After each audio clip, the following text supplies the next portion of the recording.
Even Toyota admit that over a third of existing Land Cruiser owners hardly ever drive off-road, and I reckon the figure would be significantly higher if we adjusted it to take account of their definition of off-road. That's not to say it isn't a capable off-roader. It is, extremely. African plains, desert crossings, ice treks, expeditions of all sorts, no problem. It just happens that it's extremely good at taking the kids to school, all of them, and all of their friends. Toyota first brought the Land Cruiser over here in 1975, and now four-wheel drive models account for nearly 15% of their car sales in the UK. The Land Cruiser has earned that crucial factor in any car: image, pose value, cachet. This latest edition is the biggest bruiser of all. It sits at the top of the Land Cruiser range and is very handy for frightening lorry drivers.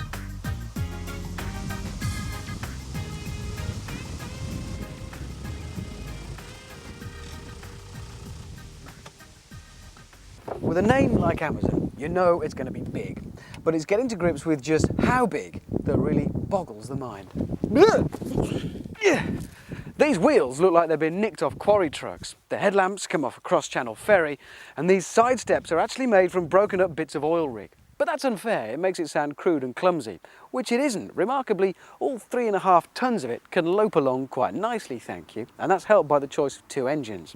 Not surprisingly, there's a V8 petrol. In this case, it's a 4.6 litre 230 brake with about 430 odd Newton meters of torque available. And then there's this. It's a 4.2 litre straight 6 24 valve intercooled turbo diesel. Yummy. But please, just because it's diesel, don't think wheezy old taxi or cheesy old oil burner. Think big beefy truck. Think, oh, don't think at all. Just listen. Because this thing sounds gorgeous. Oh God, I like a diesel.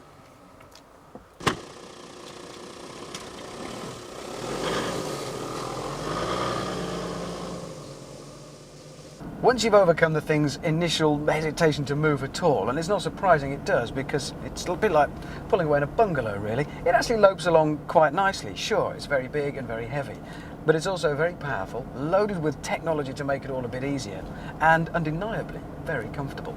The automatic gearbox is standard on the petrol and available as an option on the diesel. It comes with two modes that it automatically selects between depending upon your driving style at the time. And it also has various technical gizmos to make sure it dips the power in between changes, which is a good idea because it's going to stop it throwing the powertrain into orbit with all that torque. With the diesel engine, 0 to 60 comes up in a pretty respectable 13.7 seconds, and in the V8, an unbelievable 10.7 seconds. But not surprisingly, and as always, there is a price. Do anything other than tickle the V8 petrol lightly under the chin, and you're going to need an oil tanker following for air-to-air refuels. The diesel at least tries and manages to keep it above 20 mpg, which, for a vehicle of this size, isn't going to be too bad. And as a driving experience, well, the steering isn't anything like as woolly and remote as you would expect. It actually feels quite precise. The brakes are hefty to say the least. They're also equipped with a hydraulic booster, which makes a pretty creditable job of bringing the whole thing to a halt in something less than it would take an oil tanker, certainly. All in all, for what is probably the biggest 4x4 you can find, it's pretty nice to drive.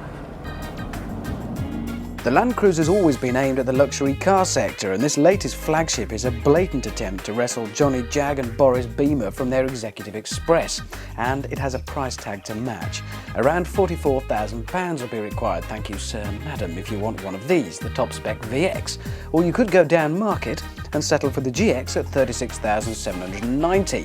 That's a lot of money to pay for a 4x4 and a lot of money to pay for a car that doesn't have a luxury badge. But it does come with all the goodies: air conditioning, electric seats, electric everything in fact, CD player, leather trim, the works. My only complaint is the dash, which to my mind isn't that of a £40,000 car. It's decidedly basic in its layout, but still probably superior to much of the competition in the off-road market.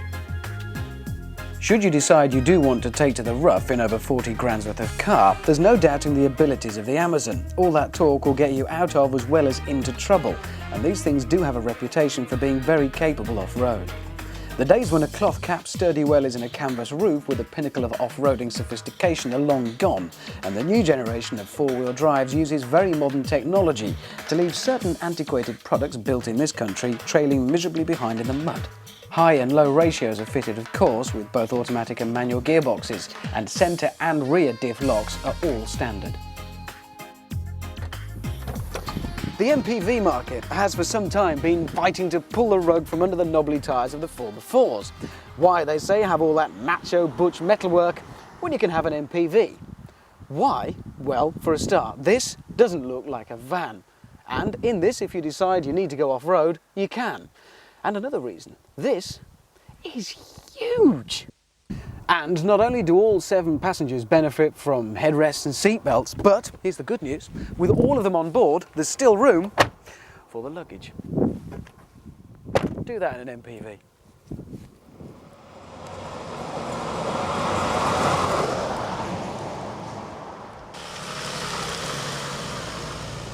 And in true TV tradition, I've saved the best till last. Height adjustable suspension. At the moment, it's sat down to make it nice and easy for me to get in and out, and in normal use, the system decides for itself, according to the terrain, what height to set it at. But here's the really good news. Should you, God forbid, find yourself in the supermarket car park parked next to a larger 4x4 than yours, then you do have an option. Simply reach inside, hit the required button, and hey presto, you've got the biggest 4x4 in the car park. Which is funny, because according to the current commercial for a certain diminutive French car, size matters.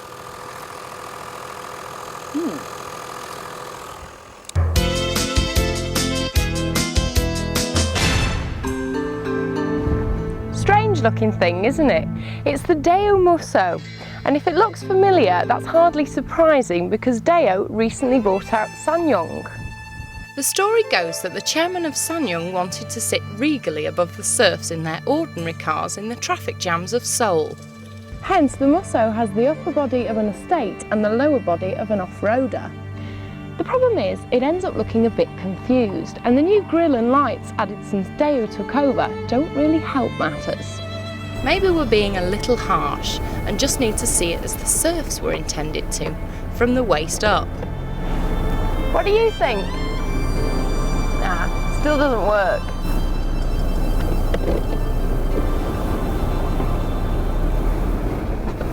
Well, the driving position feels more like an estate than a sit-up-and-beg off-roader. Staring ahead, you're faced with a rather large steering wheel, which still has the Sunyoung logo in the middle. Now, it's only adjustable for height, which is fine, but for taller drivers like myself, you may find it a little close for comfort.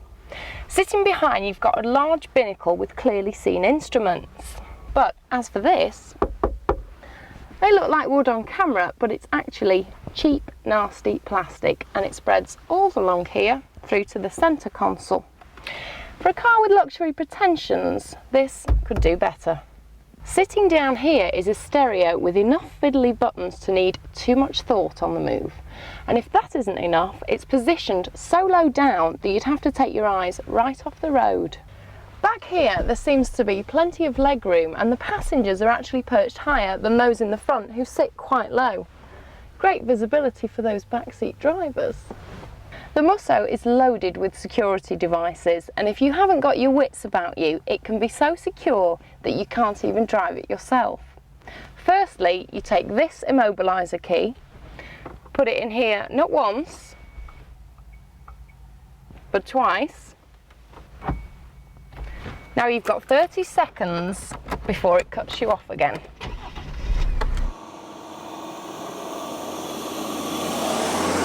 Moving off, you first notice that the 2.9 litre turbo diesel is a little sluggish. 18 seconds to 60, sluggish. Which would be fine if it were refined, but it isn't. It starts off noisy and rises to a racket. The petrol versions are said to be quite quick for a 4x4, so maybe that's the way to go. That said, you should get about 30 miles to the gallon from the oil burner, compared to 23 for the 2.3 petrol. The thing I really like about it is that you get to be this high up. But saying that, give me a tractor and I'm happy. Comparing this car with my dad's Nissan Patrol, for example, it feels a little bit flimsy for a 4x4. I think the Patrol feels a very solid drive. This just doesn't quite cut the mustard. So, to the crucial supermarket run. Well, don't ask me to park this. I can't see the front corners at all. And if other lady drivers feel the same way, then Daewoo are losing potential customers. The back's a little easier with the squared off rear, but it's not ideal. In here, there's loads of room. There's even some very useful luggage hooks here. Now, we noticed that the luggage cover here actually sags quite badly in the middle, which it's not vital, but it does mark the Mousso down. On paper, the Mousso is a brave attempt at a new type of off-roader, and prices aren't bad either. The 2.3 petrol comes in at 18,000 and this diesel comes in at 19,000, which is Freelander territory. Plus, you get Daewoo's brilliant 3-year package. Unfortunately, detail, finish and questionable looks are what let the Mousso down. Nice try, but they don't get a prize.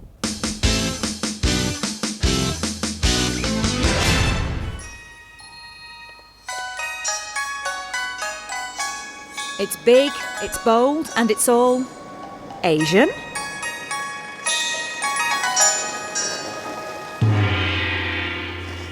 There's something not quite right in that sentence, isn't there?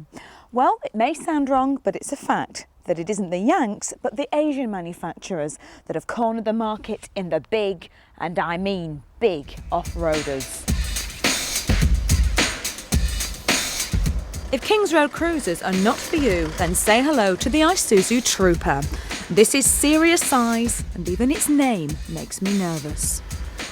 Now, the off-road market has been steadily growing for the past 10 years, and it's now incredibly varied. The purists who like their 4x4s war-torn, battered and very muddy said the craze would never last, but it has. And now we're spoilt for choice when it comes to vehicles that let us see over hedges, or if the mood takes us, drive straight through them. And the Trooper looks as though it would have no problems driving through a whole forest if it had to. The sheer size of this thing is incredible, it's absolutely immense. But the changes to the styling mean that it's also quite a handsome brute. There are two versions of the new Trooper, a long and a short wheelbase. Each comes in a 3-litre diesel or a 3.5-litre petrol version, and there are also 3 trim levels. Prices range from £19,000 to £26,500. This is the long wheelbase 3-litre diesel duty, and it'll set you back £23,500. Now, of the 3 trim levels that are on offer, the duty is the middle of the range, and I actually think that it's the best value. Along with the basics, you get some little extras thrown in: an electrics package, alloy wheels, a passenger airbag, remote central locking, and if your family demands it, you can even have a 3rd row of seating fitted back here.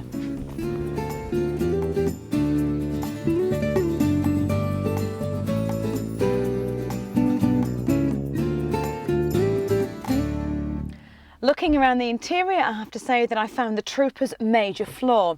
It looks pretty miserable and old-fashioned. There's far too much horrible, cheap-looking plastic, and the interior upholstery is just awful. But one thing I can't moan about is space. There's plenty of space for both the driver and the passengers, and the seats are very comfortable. But let's get back to the 3-litre diesel that powers the Trooper along, because this ain't any old diesel. It's a new development in diesel engines, known as the common rail diesel, and it's the first time it's been on sale in the UK. So what benefits will you feel? Well, it offers a more controlled and efficient combustion compared to the direct injection, which means you get plenty of torque, even in quite low revs, making the driving experience far more fun than in the diesels of old. Another new feature on the Trooper is shift on the fly, and here comes the science bit. It's all to do with the four-wheel drive system. When you're driving along normally, the power will go to the rear wheels. However, if the conditions change and you need the four-wheel drive capabilities, all you need to do is flick a switch and hey presto, you're in an off-road monster capable of tackling bogs and boulders with delight.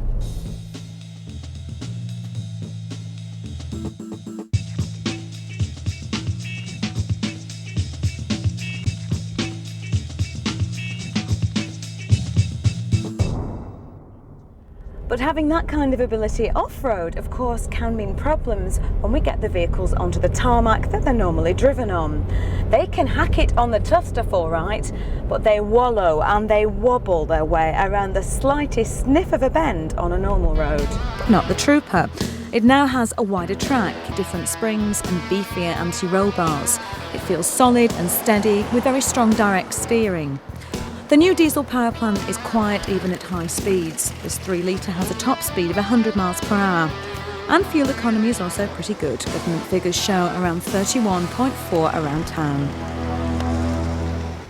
For such a huge brute, the Trooper really is amazingly easy to drive. You very quickly feel confident and at home behind the wheel.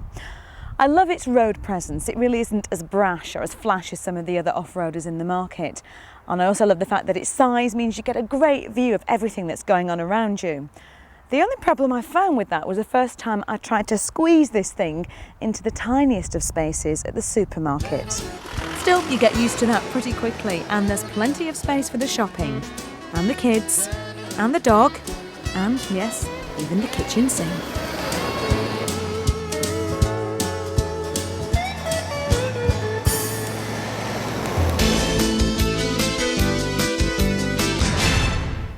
The old Vauxhall Frontera was generally acknowledged to be a pile of old rubbish. It fell somewhere awkwardly between the lightweight off-roaders and the heavyweights in price, specification and capability. That makes it all the more surprising that Vauxhall took the decision to make the new Frontera closely resemble its somewhat useless predecessor. Having said that, it's still a pretty handsome car. This is the new long wheelbase. It's the V6 Limited. It's the top of the range, leather everywhere, and I'm going to get my muddy boots all over it.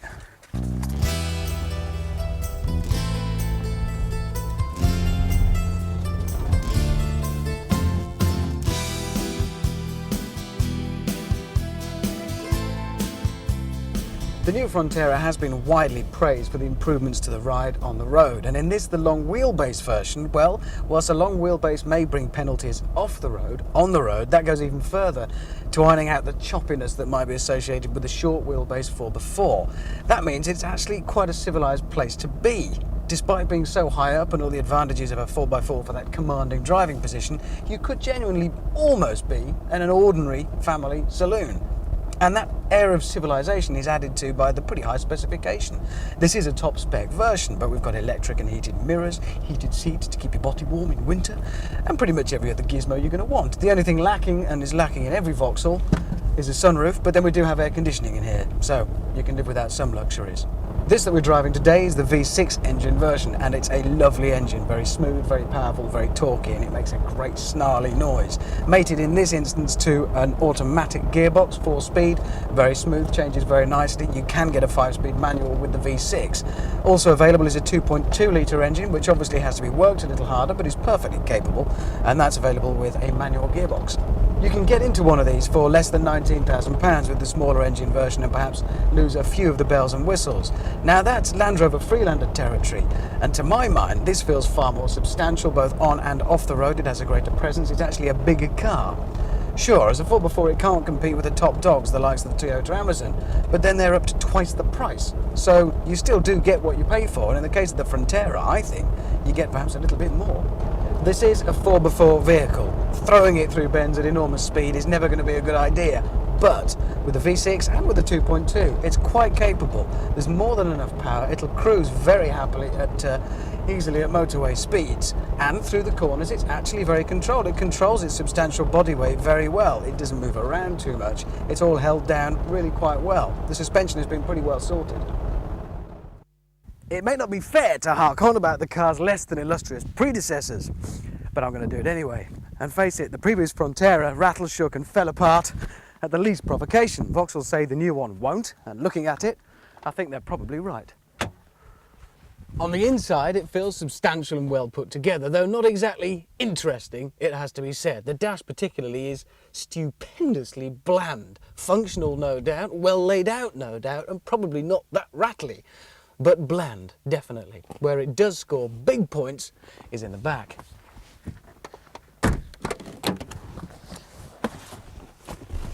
It's cavernous. It shames cars substantially larger. There's an enormous amount of leg space, even with the seats in the front set a fair way back. Headroom is certainly not in short supply, and overall you do feel not only high up, but for once, like there's plenty of space around you. If you're tired of climbing into 4x4s the size of houses, only to find that inside there's as much room as a Wendy house, this is going to come as quite a refreshing change for you. Now the good news for space doesn't end there. At the back, this boot is enormous, and I mean cavernous. This split opening tailgate in a Range Rover style is very handy in the supermarket car parks. The bottom half swings out like that, and one reason there's so much space in the boot is that the spare wheel has very sensibly been put here rather than inside, taking up half your useful boot space. The new Frontera's off-road credentials seem fine. It has a proper selection between high and low on the four-wheel drive system, and it can be remotely switched in and out of 2- and 4-wheel drive. There are 2 different modes, for sport or for slippery conditions driving, all of which means it is pretty capable on the rough stuff.